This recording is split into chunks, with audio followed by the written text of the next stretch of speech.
How many times have you watched a talented young player get buried, not because he wasn't good enough, not because he didn't put in the work, but because the system around him simply refused to give him a real shot?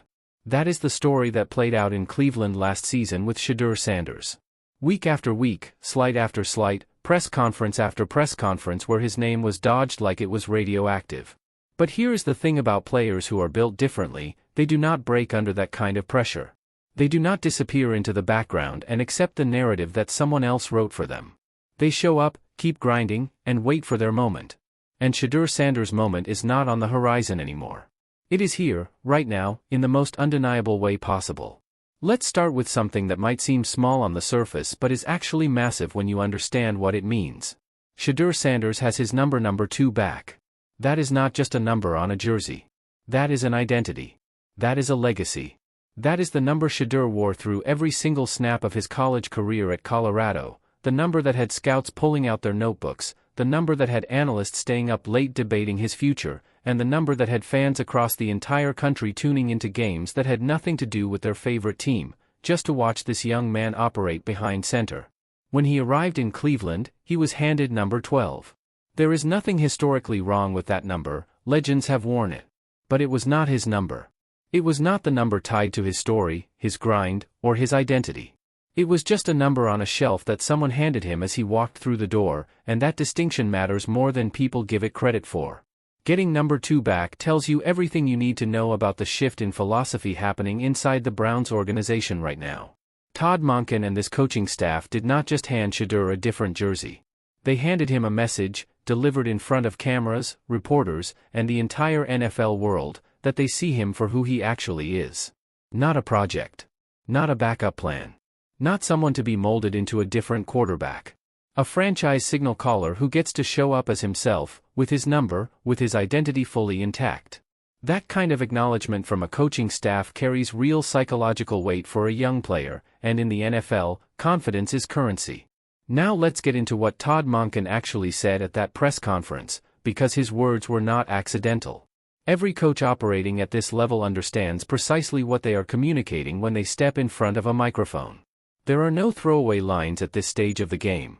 Every word is calculated, every statement is deliberate, and every public declaration is a signal sent to the roster, to the league, and to the media simultaneously. And Monken's words were crystal clear. He stood up and told the world that Shedeur Sanders would be receiving the most reps of any quarterback during this entire offseason program. Stop right there and let that land for a moment, because in professional football, reps are everything. Reps with the first-team offense. Reps reading NFL-caliber defenses in real time. Reps building chemistry with wide receivers and tight ends. Reps getting comfortable with protections, with the playbook, with the pace of the system. The quarterback who receives the most reps is the quarterback the coaching staff is actively investing in, and that is not a complicated equation. There is no version of professional football where a head coach hands the majority of practice reps to a quarterback he is not planning to start. Monken is not out here offering Shedeur a consolation prize or a participation gesture. He is grooming him.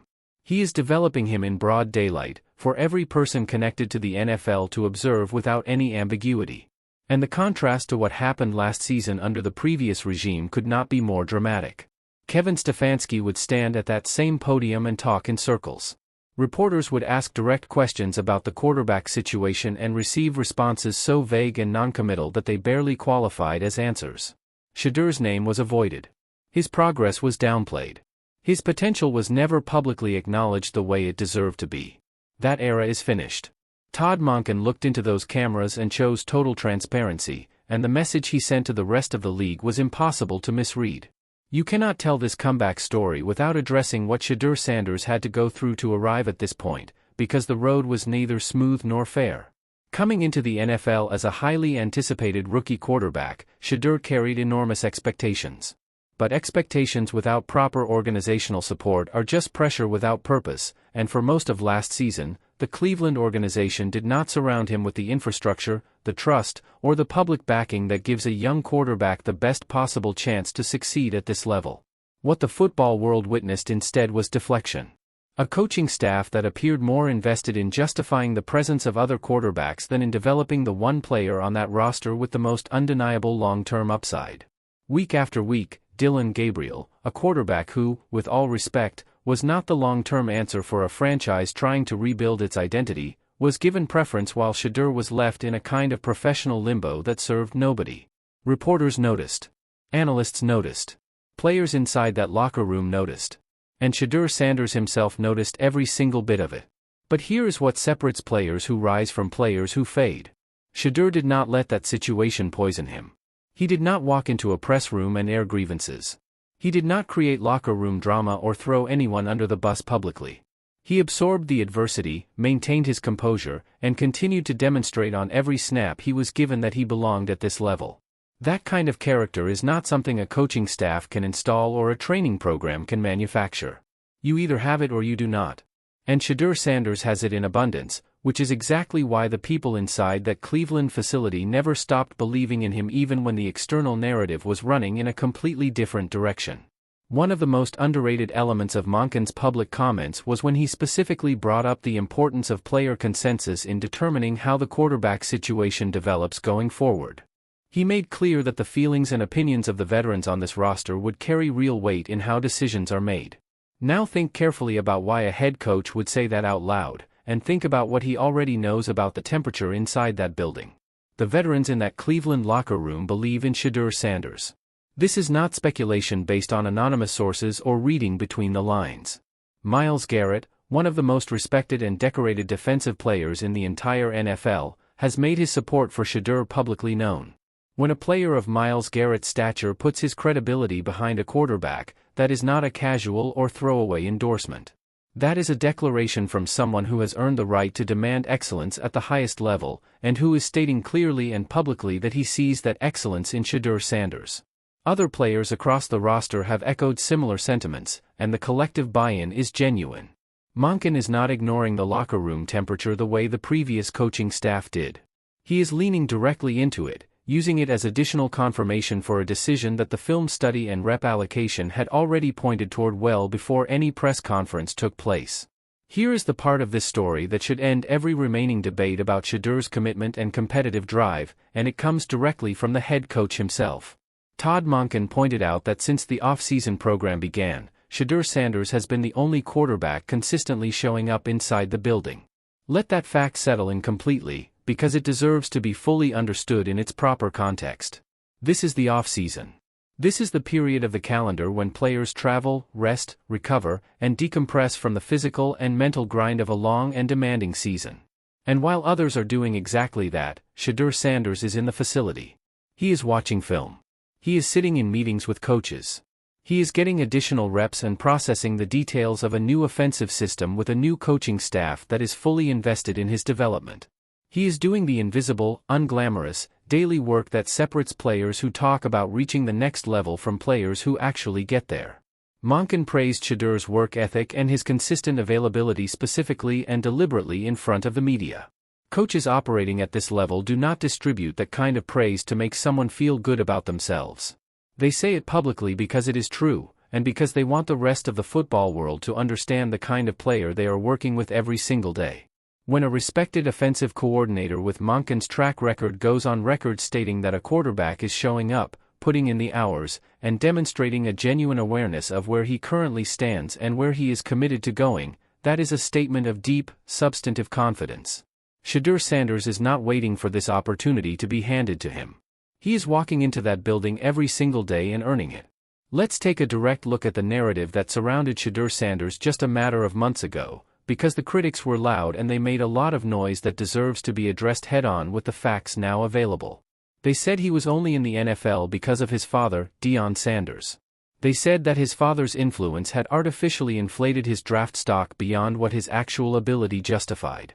They said he could not process and handle the speed of the professional game. They pointed to his rookie season as confirmation of every doubt they had carried since he was first projected as a top draft prospect, and they said Cleveland would move on before he ever got a legitimate shot.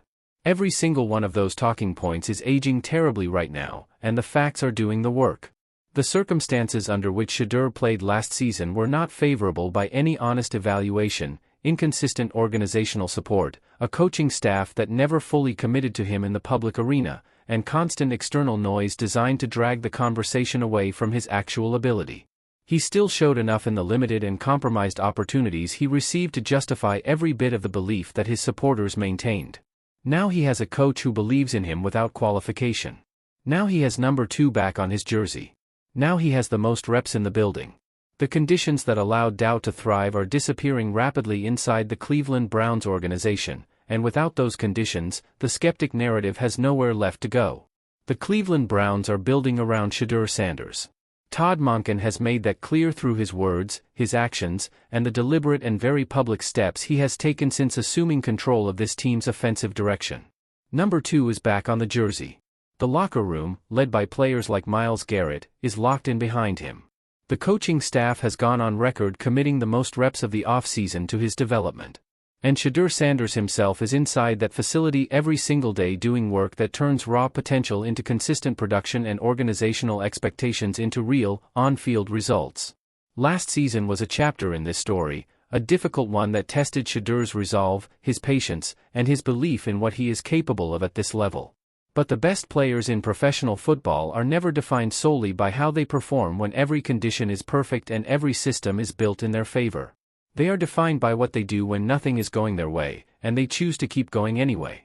Shedeur Sanders kept going. And now, piece by piece, everything around him is starting to align in the way it should have from the very beginning.